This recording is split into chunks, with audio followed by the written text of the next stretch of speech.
I want to take you through my entire process for creating an acrylic painting, from my initial thumbnail sketches to refining the idea and then finally putting that idea onto the canvas.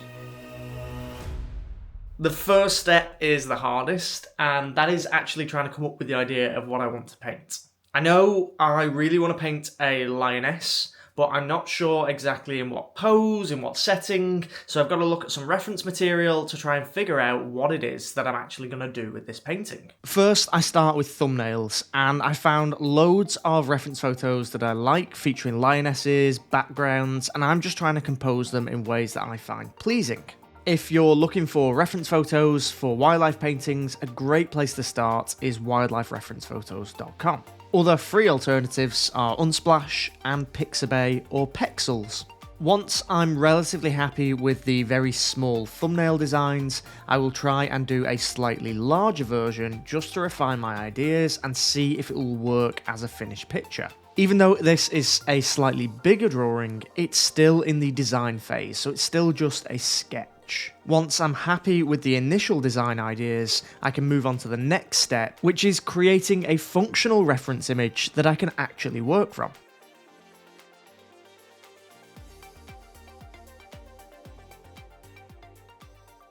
Now I've got my rough design and layout planned out in my sketchbook, I can start to move on to something a little bit more complex, which is going to be importing those photos into my Procreate app on my iPad Pro, and then I'm going to try and edit a reference photo together using ideas that I've generated from doing those thumbnail sketches. I really liked this tree, or at least part of it, so I'm zooming in and then I'm gonna just warp it a little bit to distort it and adjust the shape to something that I like, and then it's just a case of selecting it and then cutting out the background. Now I can insert the photo of the lioness that I've been using as reference, and I can use a little bit of photo manipulation and digital drawing to adjust everything to the way that I like it. This includes altering the colours, adding some extra branches, and then completely changing the background to add a horizon line and some sky. Finally, I want to add a little bit of foreground foliage and then just make some adjustments to the composition of the lioness itself. I don't really like the position of the tail, so I'm going to cut that out and draw on a new one. Then the final thing to do is export it and see what we've got to work with.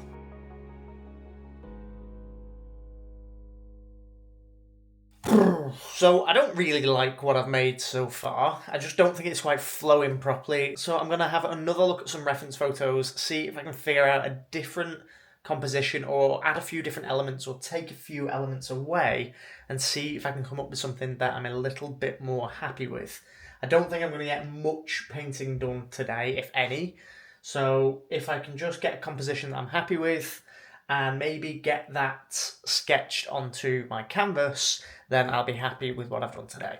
I played with the layout a little bit more overnight and I'm much happier with how it looks now, and I think I'm ready to start the painting. I think the original layout, the tree, which I'll just pop it up here, was a little bit overpowering and maybe drew your attention away from the lioness just a little bit too much, whereas on the new one, I think there's just a little bit more of a balanced composition and the lioness is still the main focus of the painting. It is a brand new day in the studio. I've got my picture traced out, which you may or may not be able to see, and I'm going to start with a few layers of acrylic paint and then potentially move on to oils depending on how I'm feeling. But for now, I've got to get started, so let's get to it. I'm using the Liquitex Heavy Body Professional Acrylic Paints. I've got black, raw umber, burnt sienna, raw sienna, yellow ochre, cadmium yellow, cobalt blue, and white. I started this painting off by tracing the picture onto the surface of the wooden panel that I'm working on, mainly because of speed. I then started with the furthest point back in the picture, which is the sky. I'm using a mix of cobalt blue, raw sienna, and white to create that sort of neutral bluey background, and then adding some bushes in a grayscale colour. So I don't want them super saturated, so I'm knocking them back so they seem to sort of fade off into the distance. Then I'm moving on to the tree. The tree itself in the background doesn't need to be painted in amazing detail. If I was doing this with oils, I would probably get a mop brush and blend it all back to create that soft focused look. But because I'm using acrylics, I can't do that, and I'm just trying to create the appearance of distance by using looser brushwork with the objects that are in the background. Then it's just a case of building up some of that sky colour a little bit more. You might notice that the small trees I painted as blobs first, and then I used some of that sky colour just to cut in and create the appearance of loose bits of leaves and also the trunks of some of the trees. And then one final layer on the sky to make sure that the entire surface is covered, and then onto the finishing touches. Adding some foliage towards the edges of the canvas just to frame everything together.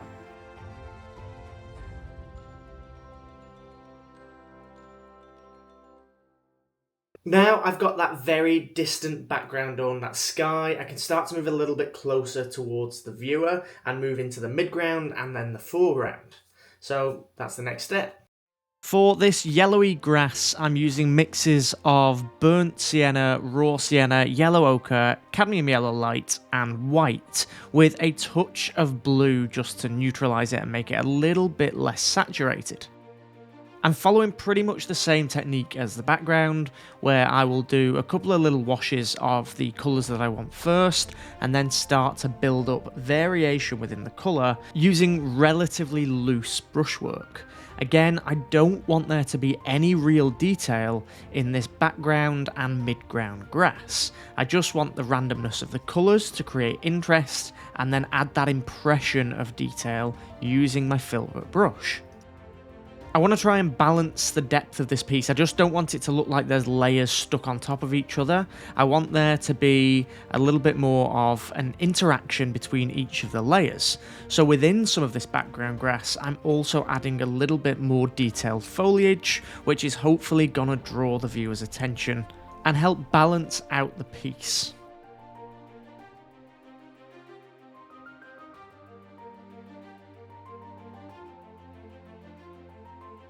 I'm actually really happy with how it's turning out so far, so I don't think I'm going to work over the top in oils. I'm just going to do this one as complete acrylics. So I'm going to try and get this lion blocked in now, and then hopefully it won't take too long until it's finished. I'm starting off with a base wash of my primary colour over the lion and the tree, just to block it in and establish a mid-value base. I like working over a mid-value rather than white, as it allows me to really clearly see my light values and my dark values. Even though the tree is in the foreground and in front of the lion, I don't need to go super detailed with it. I'm just letting the brushwork and the thinness of the paint create the effect of tree bark. The lioness herself is where I want all of that real detail. And even that, because it's a small painting, there's not going to be that much detail. I'm more focused on getting the shapes right and the values right, so how light and dark each area is. And all of that really important information is going to be focused around the face, because that is the focal point of this painting. I really want you to see this lioness walking out from behind this tree and then focus on her face. This intense glare, almost like looking at you as if, oh, you're her next meal. My Studio Wildlife brush set has been absolutely fantastic for the creation of this painting. The filbert brushes were great for the blockings, and then my smaller round brushes and detail brushes were fantastic for her face. I still have about 30 sets remaining, so if you would like to get your hands on one, I'll leave a link in the description. You can get them from my website, studiowildlife.com. One trick that I'm trying to use to make the lioness stand out more than the rest of the picture is by having the lioness the area that is the most contrasting. So the lioness has the darkest areas and also the lightest areas. This subconsciously directs your brain to look at the lioness. Everything else, like the sky and the grass, all the background and some of the foreground grass, is very much around the mid-value range of the colours. Everything I've done and added to this picture is there to try and direct you to the lioness's head. It's not a perfect composition, and there are elements in there that maybe aren't in the right place or shouldn't have been added, or I needed extra elements in there, but I am working on improving my compositions, and especially trying to improve how I paint backgrounds and incorporate the subject into those backgrounds, and I'm really pleased with this painting. For a painting that took me a day to plan and another day to paint, it's turned out really, really well. Well, at least in my opinion, it has. The reason I was able to create this piece so quickly is because I had a well thought out design. I already knew sort of what I had in mind I wanted this painting to look like, and also I'm not going overboard on the details. It is just about blocking in the right colour, the right value, in the right place. I've not gone in and painted every single strand of fur, but I have tried to include a little bit of fur texture just by using the bristles of the brush to help give the impression of fur strands. Which again, I've not used my tiny little brush to paint in. I could have done, but I was happy using the filbert brush just to give that impression of detail. That's something that I've been really struggling with at the moment, like knowing how much detail is the right amount of detail. I used to paint everything in way too much detail, way too many tiny hair strands, and I'm just trying to hold back a little bit, and I'm hoping with a bit of practice, it's going to take my paintings to a completely new level.